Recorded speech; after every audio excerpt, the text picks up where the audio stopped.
I'm Matt Perkins. I'm the mayor for the city of Ashland. We want to welcome everyone and give an update concerning the efforts taken regarding the 3 severe winter storms that impacted us over the past week, as well as provide some statistics of what we've accomplished and what we are continuing to do. I want to thank Tim England with our Ashland, Boyd County, Catlettsburg Office of Emergency Management, the Boyd County Judge Executive Eric Cheney in the Fiscal Court, Mayor Faith Day in the City of Catlettsburg, the KYTC, the Kentucky Power Group, for all their efforts in working together to take care of our citizens. I also want to thank our commissioners for the city, as they also have been very essential in helping focus us on what we needed to do to help each other.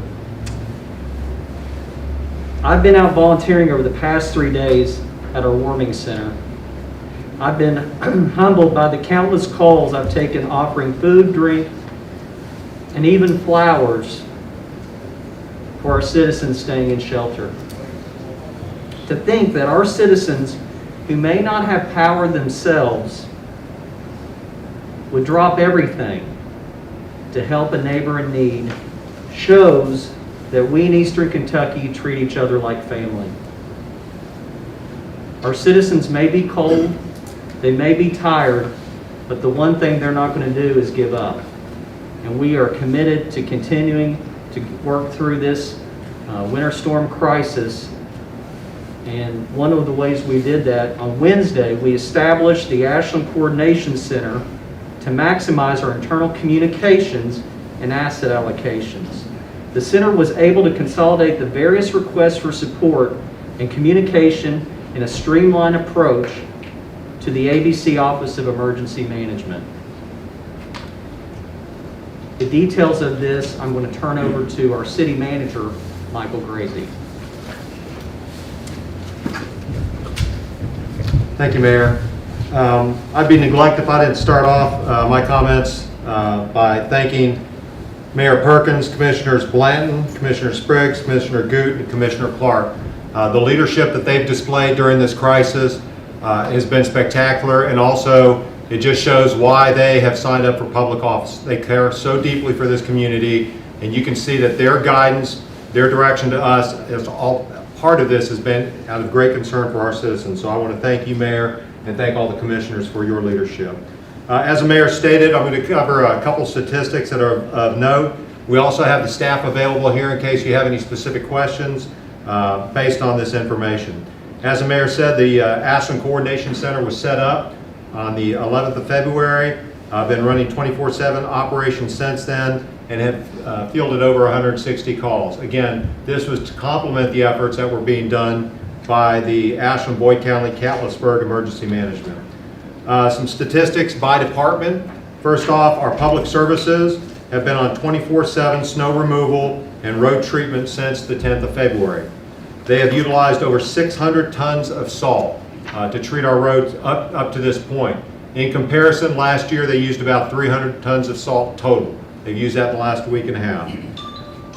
That treats about 200 plus miles of road that are here in the city. Tree removals, not just our public services, but also with help from the Ashland Police Department and the Ashland Fire Department, have addressed about between 150 and 200 trees. They've also coordinated closely with AEP for various trees that are in those lines that our city workers and nobody else can touch for safety reasons. Also, through this all public services, when safe, they've been able to deliver sanitation services. There are just simply some areas in the city that are not accessible with the road conditions the way they are. We want to thank our citizens for their patience as we get to sanitation to remove the trash, the garbage. Regarding utilities, we have 14,000 total customers, utility customers in our service area, and the max number approximately that we had without water any given point was about 850 customers. Currently, we have 25 customers that are without water, and that's due to one pump station that we cannot get service to due to electrical challenges. The total number of pump stations we have in the city is 21, and the max that we had out at any given time was 11, and we've worked those down in close coordination with AEP and also our staff getting generators to the locations that could take generator support. Water breaks, we've been very fortunate. We've only had 6 up to this point, and those crews, the water distribution crews, are also working 24/7 shifts. As you know, when we have variable temperature conditions, it does make the lines more susceptible to breaks. They're ready to deal with those. The Ashland Fire Department in this time frame has responded to 189 calls, which is about their monthly average. So over about the past 7 to 10 days, they've responded to a month worth of calls. Top response has been for trees blocking roads, power lines down, and medical assistance in 5 fires. Some of the out of the ordinary calls they've dealt with, they've helped people assemble and put generators into operation safely. They've also helped our citizens with lighting gas logs. A lot of people haven't done that in quite a while. Transporting folks to the warming center, citizens, and also rescuing a citizen who fell out of a tree after trying to take down a limb. Ashland Police Department has responded to 550 calls during the storm, 45 vehicle crashes, 40 sessions of foot patrol. So what the Ashland Police Department has done is they've tracked very closely with AEP. They know the areas of the city that are without power. They've patrolled through those areas. They've had a lot of engagement with citizens who've come out to them. If they've seen something suspicious or looks out of the ordinary, let's say a door that's open, they've engaged with those citizens, and we've been able to help many of our citizens in that regard due to those patrols. They've dealt with 4 missing persons, 22 suspicious persons, also 15 tree removals, and 52 specific wellness checks. And then finally, our bus system. We've run that bus system in full when we could. We've gone to snow routes when we could not run the full system. And also, the parent transit vans has been really critical for transporting our citizens out to the warming center in the county. So the National Guard, through coordination and leadership of the emergency management, had National Guard assets and Humvees. We were also able to facilitate, and we had over 30 citizens that we were able to transport out to the warming center that the mayor had mentioned a minute ago. So those are wave top statistics, if you will, I wanted to cover with you. I'd like to turn it over to Amanda Clark, who's with AEP, and then I'll wrap up when she's complete. Thank you.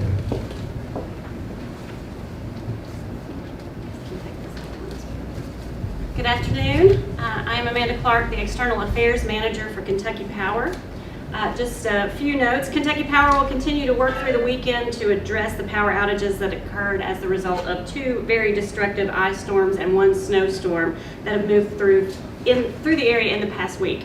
Currently, we have more than 2,000 line employees, foresters, and assessors who will continue working until every customer is restored. We plan on keeping those efforts up all the way through the weekend and into next week to get everybody back up and on the power system.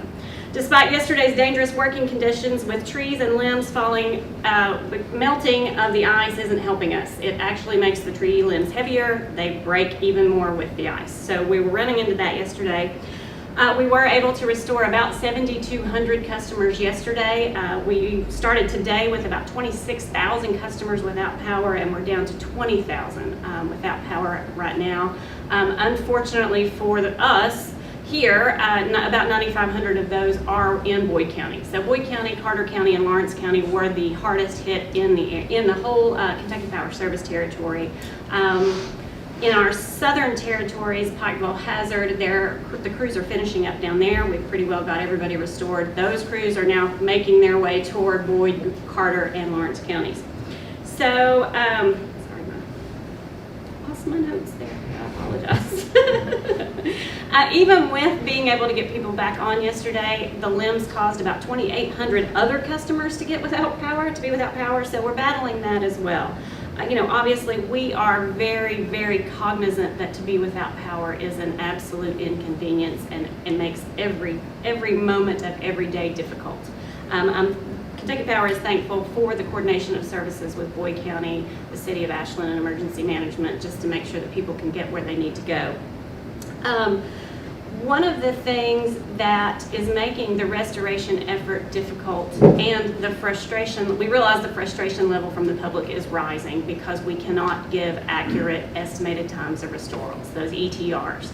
And just a little note as to why that is so difficult for us right now. Essentially, we cannot put helicopters in the air because of the weather. The ceiling is too low, so typically we would send helicopters out. They would fly the lines and sort of coordinate the effort to get dozers, new poles, new wires, those sorts of things in place. We cannot do that, and so we're having to send people, actual humans, on foot into the hills and into the woods to walk those lines, which, if you can imagine the amount of ground that a helicopter could cover as opposed to a person, therein lies the problem.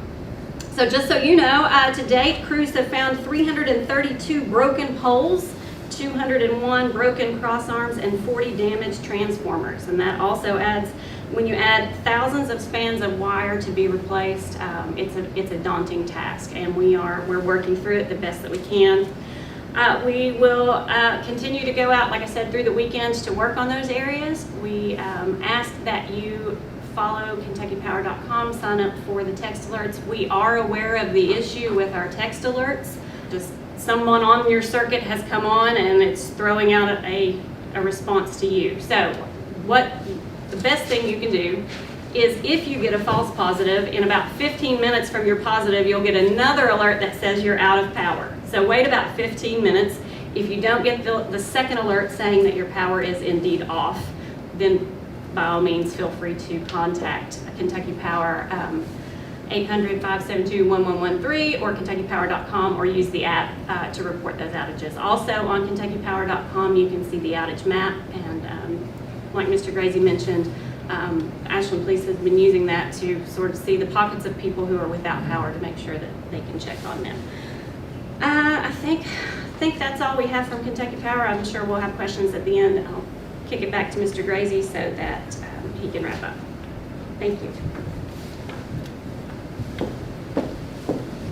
Before we get to questions, I wanted to cover a couple more things, and that is, number one, I'm intensely proud of the staff, the City of Ashland staff, and what they've done. The people that are removing the trees, as I've already alluded to, it's not just our public services. We've had Ashland, the fire department out there, the police department. We'd also have some people that you might not expect. The parks department is out there, our city engineer is out there. It has been an all hands on deck effort. And we appreciate what both the mayor and Commissioner Clark have alluded to, that this is a huge inconvenience and very difficult and dangerous, quite frankly, dangerous, as we've seen in some news reports here recently. But I'm very, very, very proud of this staff and how they've come together and how hard they work. I would ask that you would check on your neighbors. Something that may be very obvious to you is not necessarily obvious to the folks in the city. Please check on your neighbors. If you see something, you know, the old see something, say something for terrorism, that goes in the case of a crisis too. I do want to give out this number, area code 606-385-3119 will get you into our coordination center. All of our other numbers are still functioning. If you had a utilities issue that you want to report and you're used to calling that number is functional. If you've got a number for the streets department, I know some people know Jack Hunter by first name, bases and some other names too, and he is available also via that number, but we will get all responses at the 3119 number. So with that, the staff is here, like I said, senior leadership, the mayor and commissioner, in case there are any questions. I got a question. Yes, sir. Amanda, with the numbers you just gave out, like the number of poles and transformers broken, is that for the whole entire service area, or is that what we can? That is the service area. Okay, the entire service area. Yes, sir. Thank you. What are the big problematic areas right now in this area For specifically for power or water? for power? He's going to make me pull up the outage map. I'll go up here. Most of the biggest outages are really on the outskirts of the city in terms of the city of Ashland. Obviously out in the county, hardest hit areas are right there, Boyd Carter line, Carter Lawrence, that area. Those are the biggest pockets.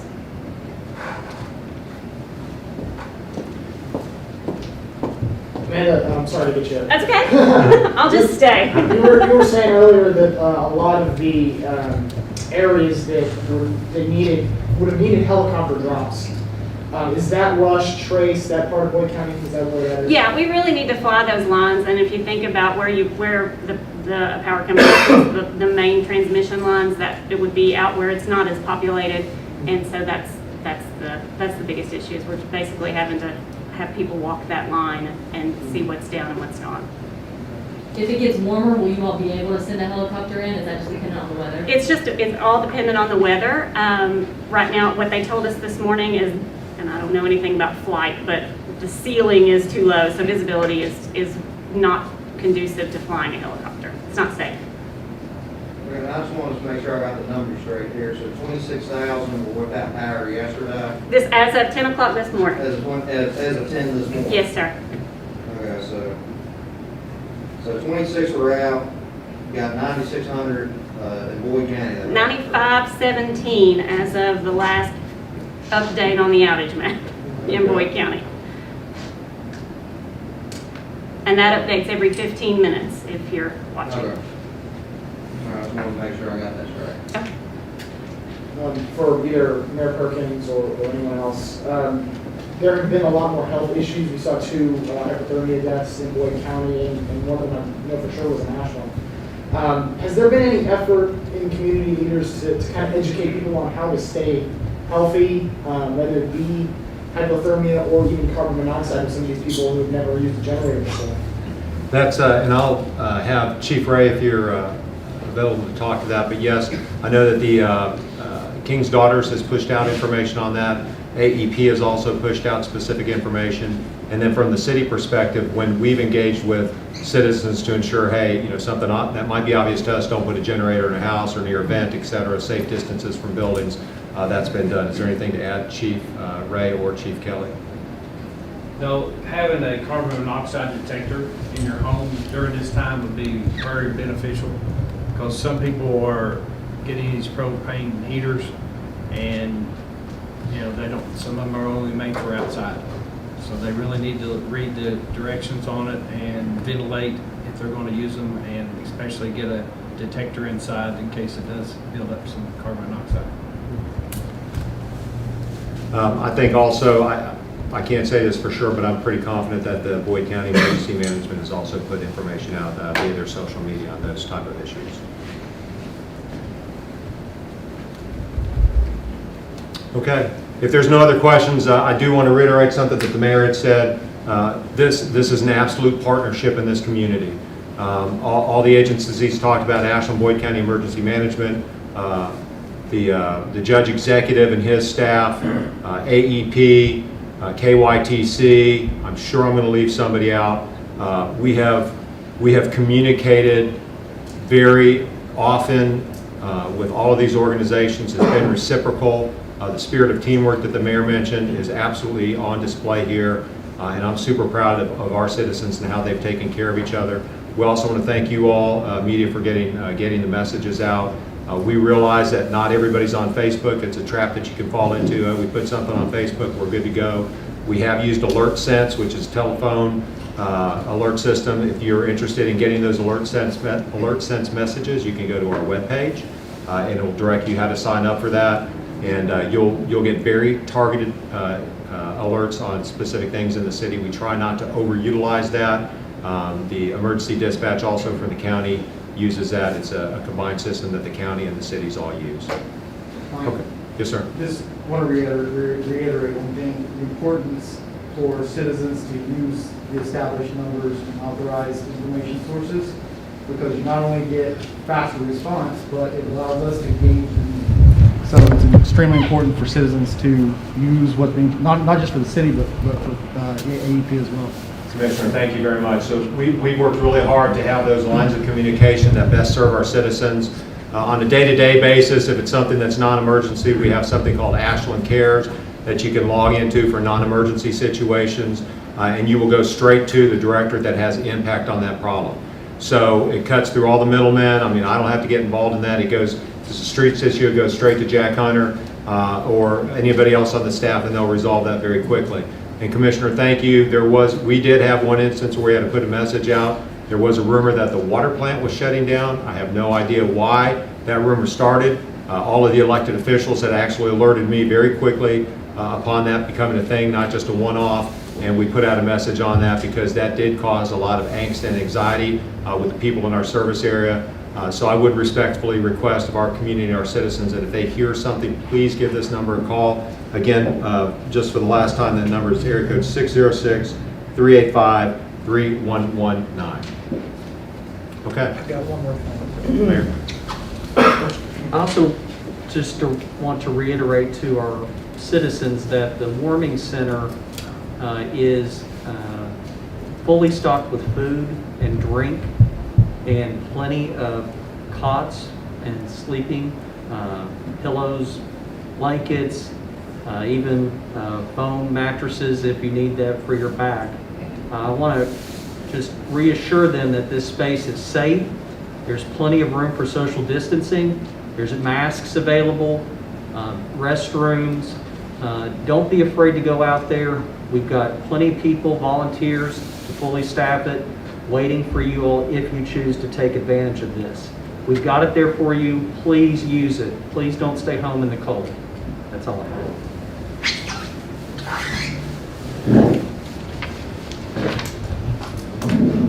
Okay.